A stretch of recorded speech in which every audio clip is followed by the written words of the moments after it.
All right, let's talk Dallas Cowboys. I'm Nick, and this is our daily Cowboys show. The Cowboys are obviously in the middle of their week 2 preparation for their home opener this Sunday. Some news to get to there, some good signs, some players emerging, some health updates. But like we always like to on this channel, get things warmed up with a little palate cleanser, if you will, a little stat of the day. And let's pull this up. And I noticed this on social media, and I thought it was very interesting. This is from Shane Half, who is an Eagles reporter, an Eagles fan, or covers a lot of Eagles stuff. And it's going back to the Eagles game, of course. He posted Saquon Barkley had 14 carries for 30 yards out of 12 or 13 personnel. So 12 or 13 personnel, for anyone who isn't familiar, is one running back, two tight ends. That's 12 personnel, 1, 2, 12. Or one running back, three tight ends. That's 13 personnel, 1, 3, 13. Which included a 16-yard misdirection toss. That basically means he had 13 carries for 14 yards when trying to run behind heavy personnel. He only had 4 carries from 11 personnel, gaining 30 yards. If the Eagles want to be a run-heavy team out of 12 and 13 personnel, they might want to consider getting another tight end who isn't a massive negative as a blocker. So that's the Eagles' perspective, but I think if you look at it from the Cowboys' perspective, is that their counter, their adjustment to that heavy personnel was extremely effective. And I think that's a good sign going forward for the Dallas Cowboys in terms of what Eberflus and his scheme and his strategy can come up with, right? It wasn't a perfect run defense performance against the Philadelphia Eagles. Of course, they allowed a few big runs. Barkley had a good sized one, and Shipley got a good one in there as well. And Eagles are, they're a good running football team, obviously. But I think what we're seeing this season, as opposed to really going back to, I would say, 2022, if not prior, is that the Cowboys are actually coming up with some solid run defense checks based on week 1. Again, small sample size, of course.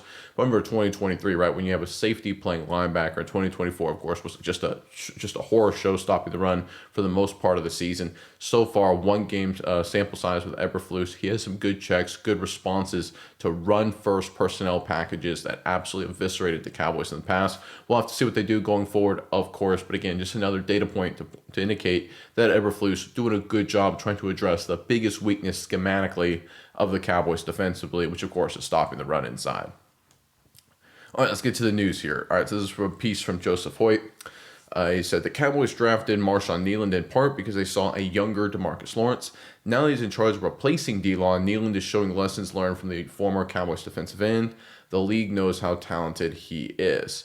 So Kneeland's one of those guys who had a good, solid performance, was actually one of the better performing Cowboys overall by a bunch of different metrics in their Week 1 loss against the Philadelphia Eagles. And I think one of the things that we're going to see with Kneeland this year is I think he's an emerging star. And I don't know if he's going to be an all-pro kind of player. And look, DeMarcus Lawrence, he was a good player, got a lot of good publicity, but he never made a bunch of Pro Bowls or anything like that. I think Kneeland's one of these good all-around players. He reminds me a little bit of Greg Ellis. I know very different stylistically, but I think Ellis was a guy who was, pretty good at getting sacks, good against the pass rusher, good against the run, good solid everywhere, right? And obviously DeMarcus Lawrence was kind of like that, but Lawrence, when people look at DeMarcus Lawrence, certainly the last 4 or 5 years with Dallas, he was a home run hitter. He was a guy that would jump inside. He would try and take an inside route on pass rush, and he would create a lot of big plays for the defense.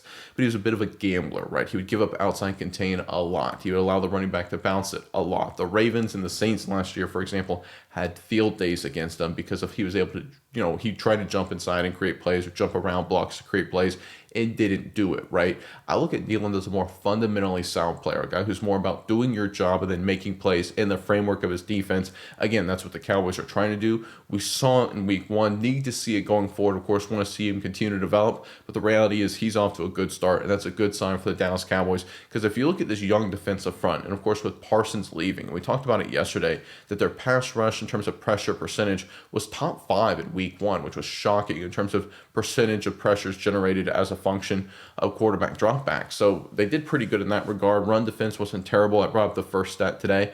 But now we're going to start to see this young group, as they get more reps, more playing time, as we work through the regular season. Can Kneeland step up? Ezra Raku continue to develop. Dante Fowler needs to have a bounce-back performance, not a good Week 1 performance. Sam Williams, solid, made some plays, had some bad plays, needs to improve and be more consistent. Houston's a guy who, again, he comes into the game and all he does is make plays. We're seeing a young defensive end group here that I think is going to really start coming into their own. And I think Sam Williams being the playmaker, Kneeland being the solid, steady, consistent type, and you throw in Ezra Raku Ezaraku as a guy that can make plays as well, and hopefully Dante Fowler as a savvy veteran pass rusher cleans up his game a little bit. This is a chance to be a pretty solid group going forward. Again, it's not nearly as good as it was with Parsons, but the wheels may not have fallen off completely when it comes to how they can play in the long term. A lot of people said, listen, Parsons is gone. What are you going to do in the future? You're going to have to draft 2 defensive ends in the first round to replace Micah Parsons. Look, I think anyone inside and following the Dallas Cowboys, and we talked about this, said, look, Nealon looks good. Williams is heading into a big season. They like Ezaraku, right? We'll have to see what Houston becomes. But in terms of where they are right now, they're not that far away, based on week 1, small sample size, of course, from being a really good, well-balanced defensive end group.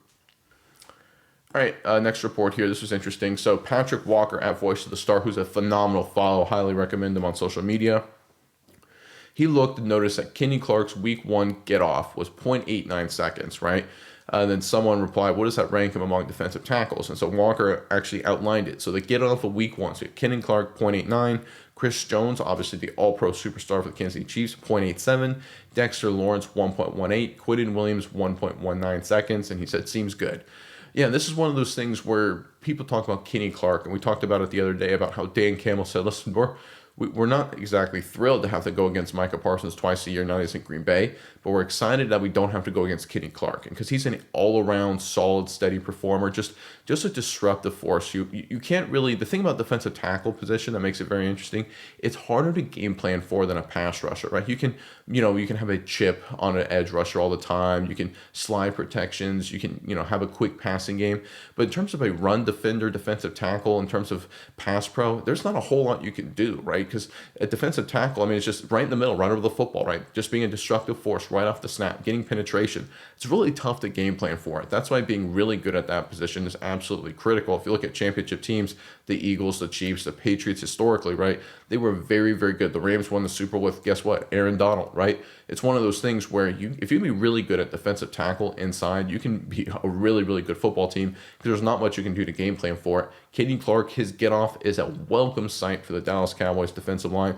Wasn't a perfect day from Kenny Clark. He had a really good day against Philadelphia, but even he said after the fact and recently, listen, I got a long way to go.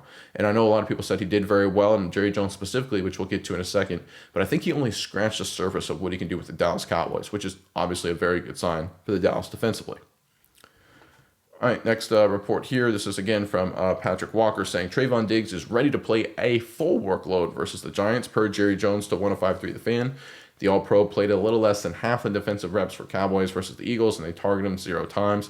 Yeah, one of the things getting Diggs back, and it was a big boost to the depth of the defensive backfield, was he wasn't the every down player that he was traditionally when he's been playing with the Cowboys, of course, at least since, 2021. And I think that was, obviously the Cowboys were able to do some good things in the pass defense department. Despite that, I mean, they played no man coverage. They played 100% zone, which was an interesting strategy from Eberflus. Very interesting to see what they do going forward. I don't know if they're just going to be a 100% zone team or how they're going to change their structures.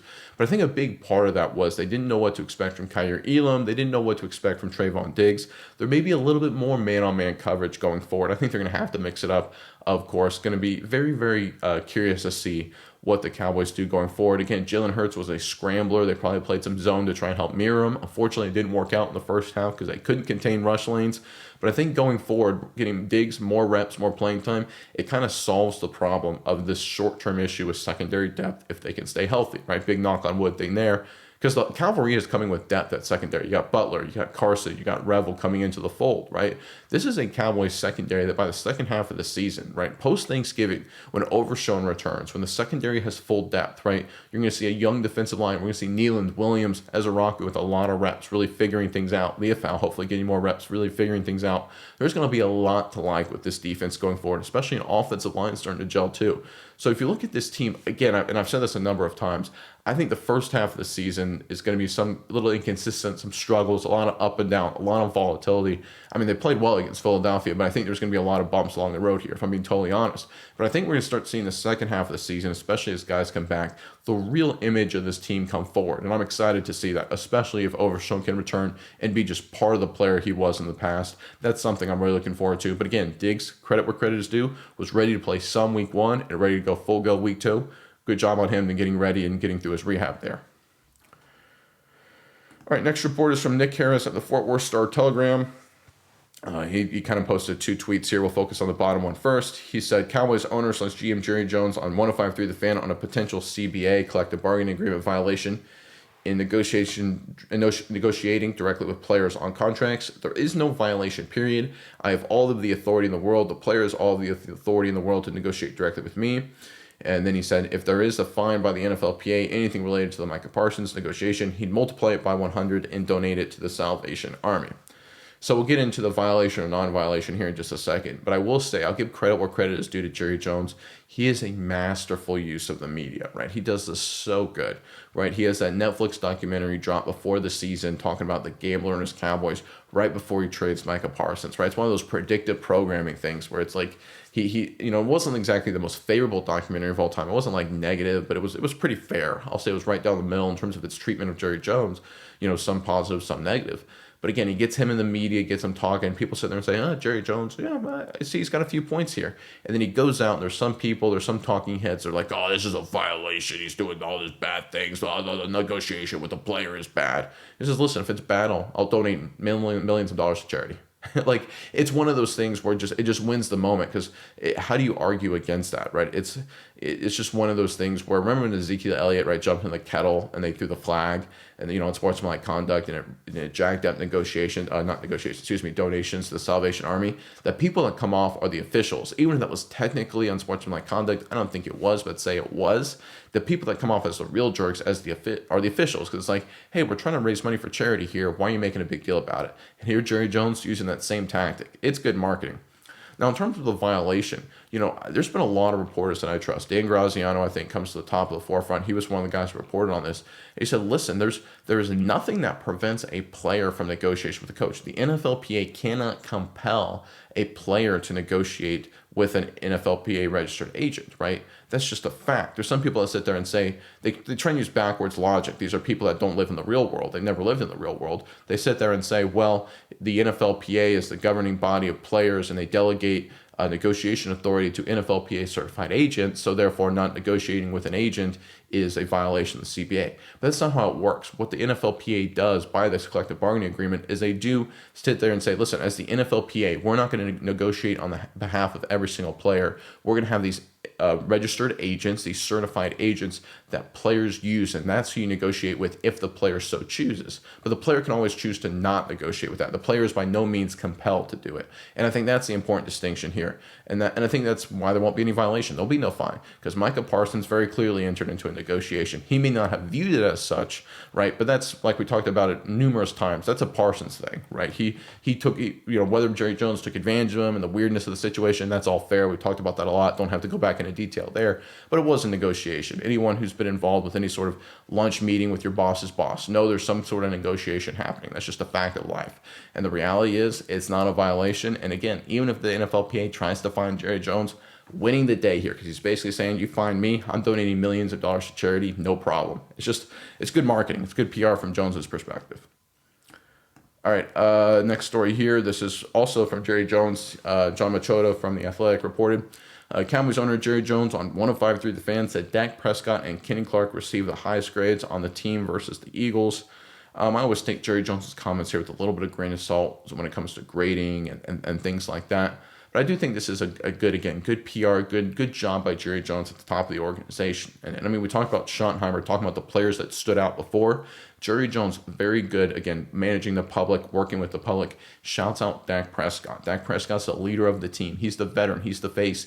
Kenny Clark, he's the new guy on the block. He's a veteran. He's going to be one of the faces of the defense, at least the first half of the season as they figure things out. So giving these guys publicity, giving these guys praise, public support. This is, like Jerry Jones, hate Jerry Jones, feeling different about Jerry Jones.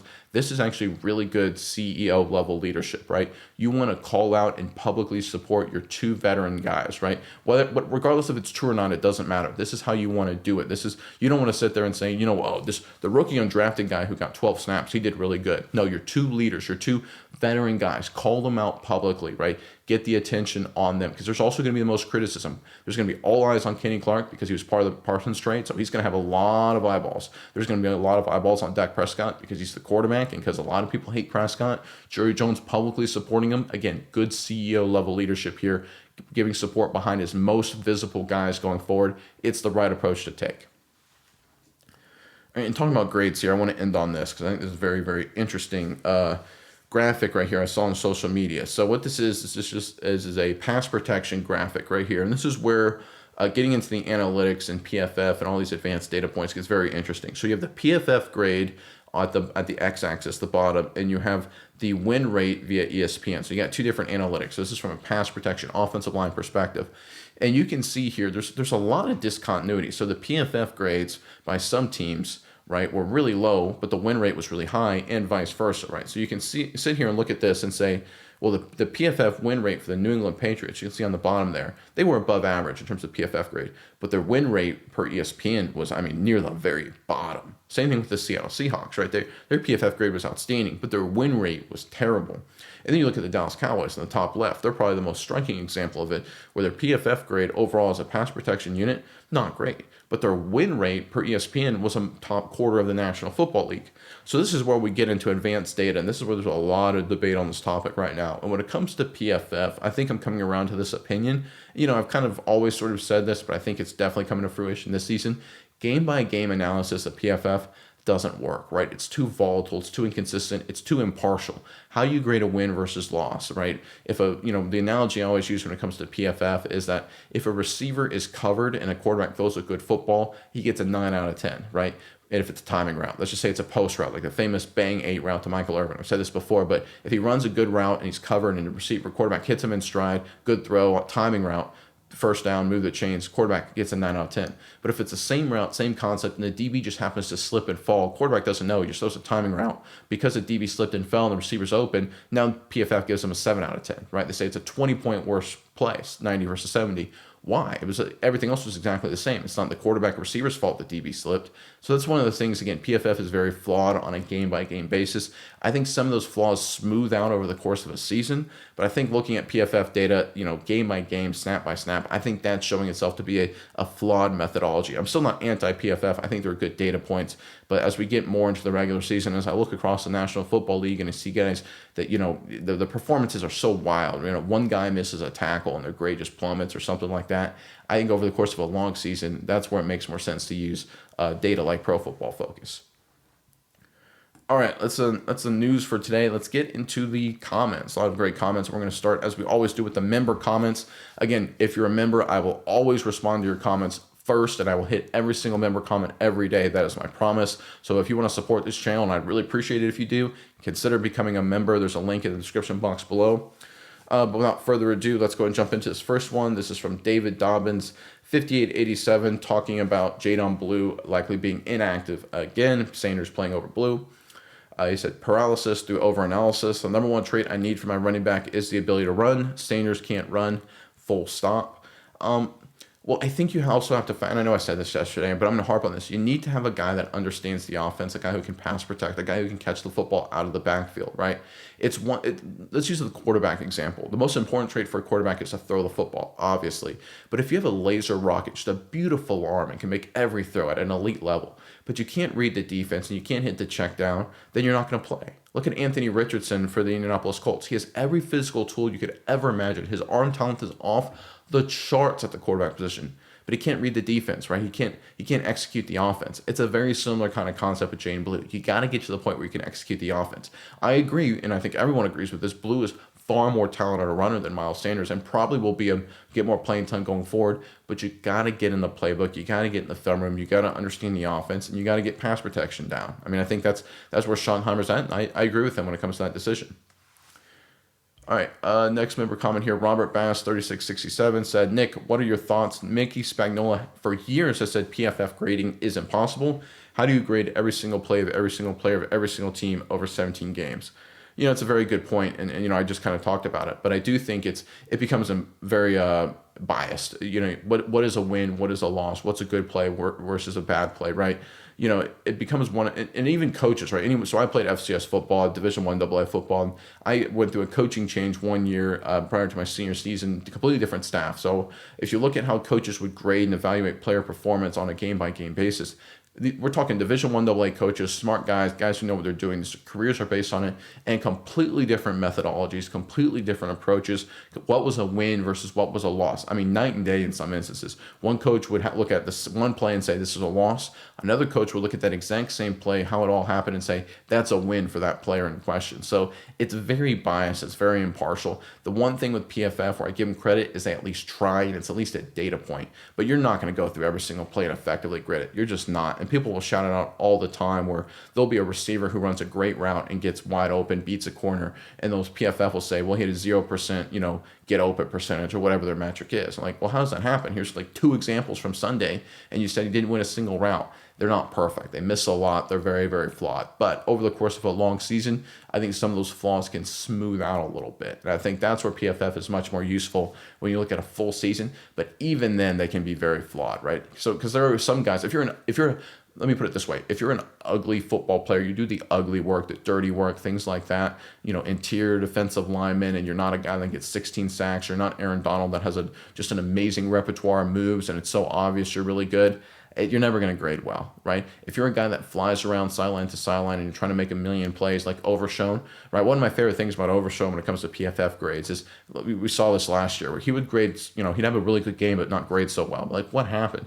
Well, what PFF would do is they'd sit there and say, well, he somehow sprinted at 500 miles an hour across the entire field to try and make a tackle that was well out of his responsibility, laid out, and just missed the tackle. So we're going to grade him out as a 0 for that play in terms of tackling grade, in terms of overall defensive play, because he missed the tackle, even though he's the only human being on planet Earth that could have gotten within 10 yards of the ball carrier. If every other linebacker would have graded out as a 70, he did okay. You did your job, you did your responsibility. It's just not your fault. PFF said, nope, Overshown, even though you did an amazing athletic play, you get a 0. And then, of course, it's a biased methodology. I think it's still a good data point. It's some information you should look at. It's not like you should disregard it completely, but I think it's better as it gets more games, especially over a full season, right? It's still not perfect. It's still very flawed, but it's at least something. And that's why I think PFF deserves some credit, because at least they're trying to put some data on paper, which I respect in terms of at least doing their best. I mean, it's very flawed, but it's better than nothing in terms of evaluating player performance. All right, let's get into the regular comments here. Mark Keith 8564 commented, Fowler missed about 3 sacks. Not a great day for Fowler. Want a big bounce back from going forward. He also missed a tackle for loss, I think, on Barkley early in the game that could have, got them in a good long yardage situation. They expect Dante Fowler as a veteran to be sort of a stabilizing influence, and he really wasn't that for Dallas in week 1. Hope to see better performance from Fowler going forward. Cowboys Chad 5x778 commented, love Booker's attitude as much as I do anything. He will do well as Martin's successor in the long run. Mauling mentality, but still coachable and accountable. Leadership traits. Absolutely. Actually came out recently and said their goal on the Cowboys offensive line as a team is to become one of the more physical teams in football. So I love that mentality. He's a guy that's not satisfied with mediocre performance. Again, it's talking about drafting the right kind of guys, right? And this is one of the reasons why people felt like, well, was Booker a little bit of a reach for the Cowboys? Maybe in terms of value performance, but in terms of mentality, culture, fit, and we talked about it at the time, this is what the Cowboys were looking for. So even if he's not going to be, and he might become this, even if he's not going to be like a first-team All-Pro, being a solid quality guard with leadership traits, coachability, accountability, all those kind of things, talking about the Schottenheimer culture, you need a lot of B guys, right? The reality is, if you look at the Kansas City Chiefs, for example, well, the Chiefs are obviously quarterback great, but they really only have one superstar when they're winning titles anyway on both sides of the football. They had Travis Kelce and Chris Jones. The rest of the roster was just a bunch of really solid B guys. Now, look, I know Creed Humphrey is a really good center, for example, and things like that. But across the board, it's just, is Isaiah Pacheco a great running back, right? Is their offensive tackles really outstanding most of the time? Is their defensive ends strike fear? Are their linebackers, elite of the elite? No, but there are a lot of B plus guys, and I think Booker's on track to be a B plus guy. Could be an A guy. He might become that, but I think, again, the fact that he's just a B plus guy, it's exactly what the Cowboys need. They need a roster full of these. In years past, they've been a roster that has 5 A guys and 45 C guys, right? And sometimes that'll win, and you can beat some bad teams that way. But the reality is, to make some serious noise, you need to fill up your roster full of B plus players, and Booker, I think, is one of those early steps to be headed in that direction. All right, let's see here. This is from, there's a lot of commentary on drafting a running back and not playing him. So this is Terrence talking about Blue. This is Terrence Liebert, 8655 commented. So let me get this straight. You drafted running back, a home run running back not known for blocking in college yet. Can break a game open for you with one crease. You know that when he was drafted, Blue wasn't a great blocker. Training camp is for making an unwilling blocker to a willing blocker. So you are willing to sacrifice big plays because this man can't block, knowing damn well he wasn't a pass protecting back coming in. Genius at its best. Shake my head. Look, it's one of those things where you've got to let players develop, right? Blue wasn't a first-round pick. It wasn't Ashton Genty over Marion Hampton here, right? He was a day 3 guy. And this is the ridiculous nature of expectations of Jaden Blue. I think a lot of people, I've been kind of blown away by this, right? Where it's like same thing with Phil Moffitt in some respects. It's like, well, these are day 3 guys. Like, even guys who came in and surprised and finished the season really strong as day 3 running backs. Look at Bucky Irving for Tampa, for example. I mean, there was a lot of times early in the season last year, he didn't get a lot of playing time. He got more reps, more opportunities as the year wore on with the Tampa Bay Buccaneers. You don't throw rookies in situations until they've earned it, unless they're at least the top of the top. And even guys like Booker who have earned it, even Ezraku, right? He's not starting. He was a second-round pick. A lot of people say he's the future of defensive end, and this is before Micah Parsons trade. So you deal Micah Parsons, is Ezraku going to start? No, he's a sub-package guy. Rookies got to earn it, right? That's a fact. You don't hand anybody anything. And if he doesn't understand the offense, he shouldn't play. That's just a fact. I don't know if he does or not. Schottenheimer was never very specific. It seems that he's got some deficiencies in the playbook, deficiencies in pass protection, and until he irons that out, he shouldn't play. That's just how it works, guys. You don't incentivize players for not understanding the offense. If you play guys because they don't understand the offense or because they're not complete players, you're going to lose. You know who's not a complete player? Mozzie Smith, right? We're being totally honest, right? He's a guy who, again, they're like, well, he's a first-round pick. We got to play him. Right? That's how teams operate. It's how Cowboys have operated in the past. He started last year when he wasn't very good, even the second half of the season. Now you can make an argument they didn't have anybody else, but still, they could have at least played somebody different. Schottenheimer, not taking that approach, and I'm for it, right? Again, setting the process, implementing the system, implementing the standard you want to have going forward for the Cowboys. And this is a good comment here, response to this. Two replies to this I'm going to highlight. So the first one is Texas Twister 22. He said, you have to remember the guy didn't get a lot of reps in training camp or preseason due to injuries. Not sure why everyone wants to rush people into their roles. Nick in the video, that's me, explained it perfectly on why he isn't playing. Not sure why it's so hard to understand. Yeah, I agree with you. It's one of these things where a lot of people sit there and say, well, he was, let me ask you this. Did Jaden Blue, when he walked on to Austin, was he, getting 15 carries a game for Texas, his freshman year? No. Right? I mean, it takes time. Just like it takes time with freshmen in college, it takes time with rookies, certainly day 3 kind of guys in the NFL. Don't rush people. Let these guys develop. When you rush people into the roles, bad things happen, guys. That's just the way it works if they're not ready. Don't rush Jaden Blue. Let him develop. Let him get ready. His time will come. Eventually it will happen. People just need to calm down and just be like, why would you draft a guy and not play him? You drafted a guy in day 3. And if you drafted a guy in day 3 expecting him to be a day 1 starter, you have problems. That's a fact. That would be actually a bigger warning sign to me if Jaden Blue had pass protection flaws and didn't understand the offense and he was playing a lot of reps day 1. That to me would be a bigger warning sign than what we're seeing from the Cowboys so far. Troy Dudley, 5258, commented, is getting your QB sacked with the potential for injury worth starting a rookie running back that might break off a long run? They will work Jaden in soon enough, especially if Sanders keeps fumbling games away. Yeah, I mean, that's exactly right. Look, if you look at 2015, the Cowboys the previous year, 14, went 12-4. Obviously, the Dez catch or not catch against Green Bay to go into the NFC Championship game, most likely, although the Packers would have had a chance to respond. And what happens? They're 2-0, right? They come back against the Giants week 1, and they're dominating Philly week 2. And what happens? Romo separates his shoulder, and it basically ends the season for all intents and purposes. By the time he comes back, they're 3-7, and then he gets hurt. They lose to the Carolina Panthers, and then just the season at that point was probably over to begin with. It definitely was over after Thanksgiving. And this is one of those things where, yeah, I mean, that was a different Cowboys team. It was very, very Romo dependent.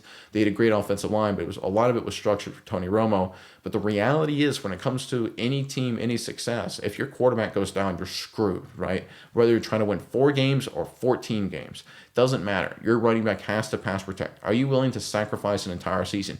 Are you willing to have Jaden Blue miss a pass protection block and have Dak Prescott have a career-ending injury potentially, or season-ending injury, or something like that? Even if it's not season injury, miss a lot of time because you want Jaden Blue to come into the game now and maybe rip off 150-yard touchdown run? It's not worth it, guys. You got to think long long term here for everybody, whether it's Prescott, whether it's the Cowboys offense, the Cowboys team, or Jaden Blue. All right, good comments there. Love the dialogue from everybody. Boy,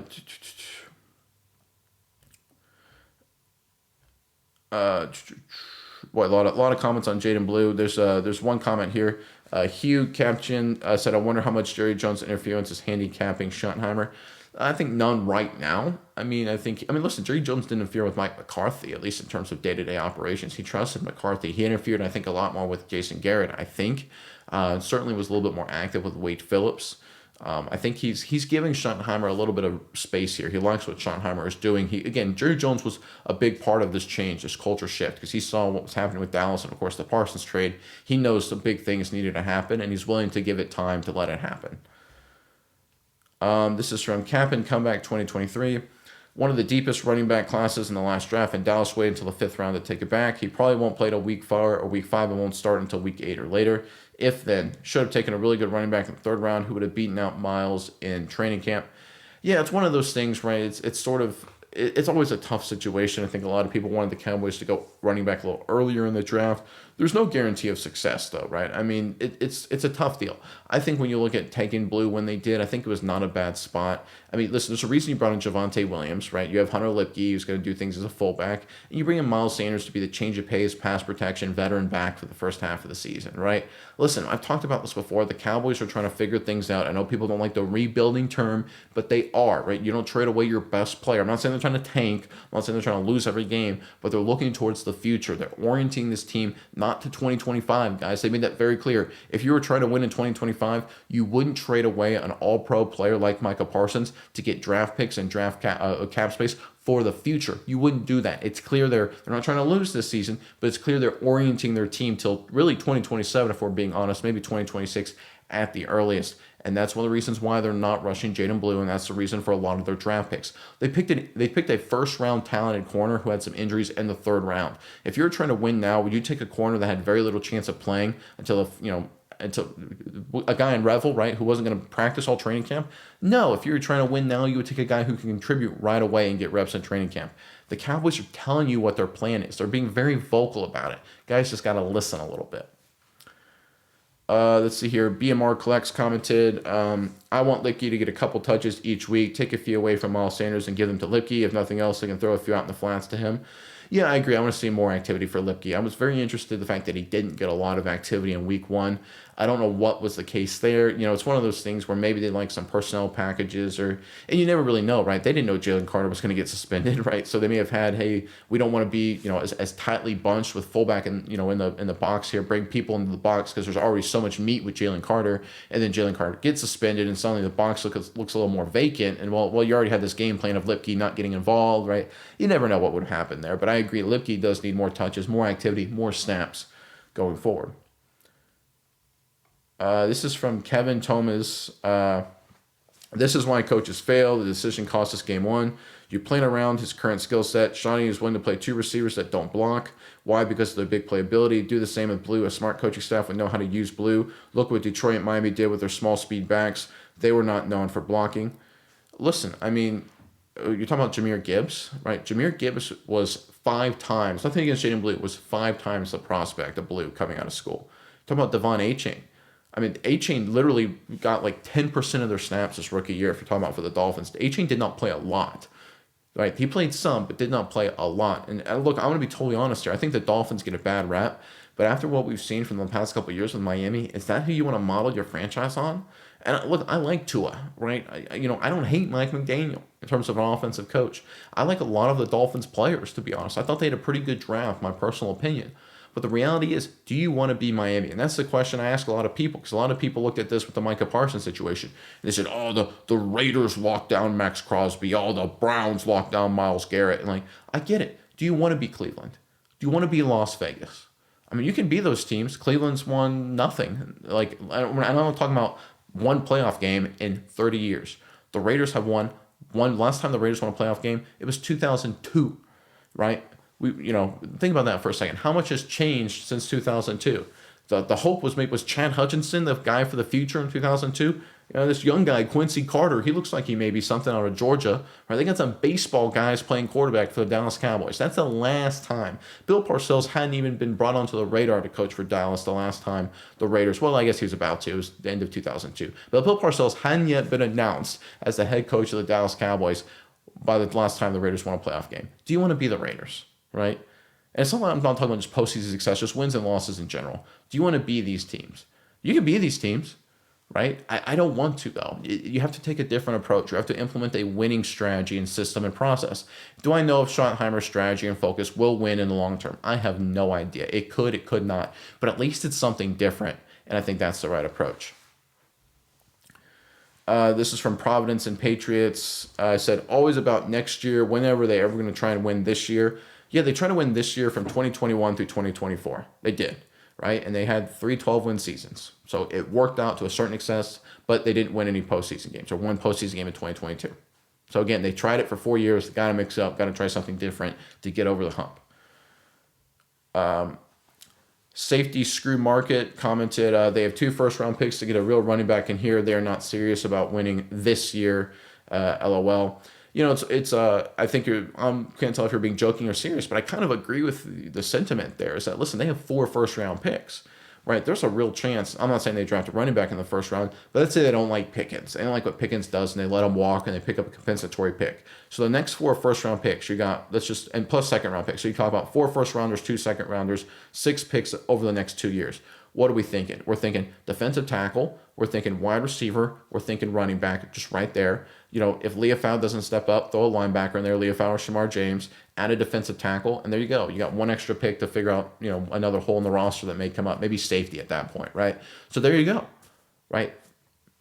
You have it right there. And that's if Jaden Blue doesn't figure it out. That's if Phil Moffitt doesn't figure it out. That's if Pickens doesn't become a stud player, and so on and so forth, right? That's if Leofau doesn't become a stud player.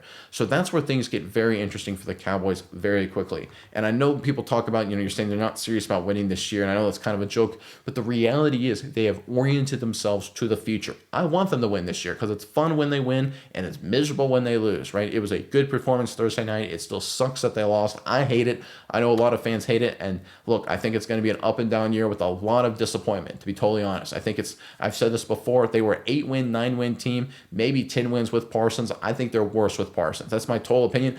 I hope I'm wrong, right? People have been screaming at me saying I'm wrong, and I hope I'm wrong. And we'll have to see over the course of the next 16 games, 17 weeks. But I think the Cowboys have actually made a real change here for the first time since 2000, at least since 2011, 2012 timeframe, certainly since 2003, and maybe the biggest significant change in terms of trading away players for orienting towards the future since Jimmy Johnson in 1989. Again, no guarantee of success, but at least it's a change, and change was certainly needed.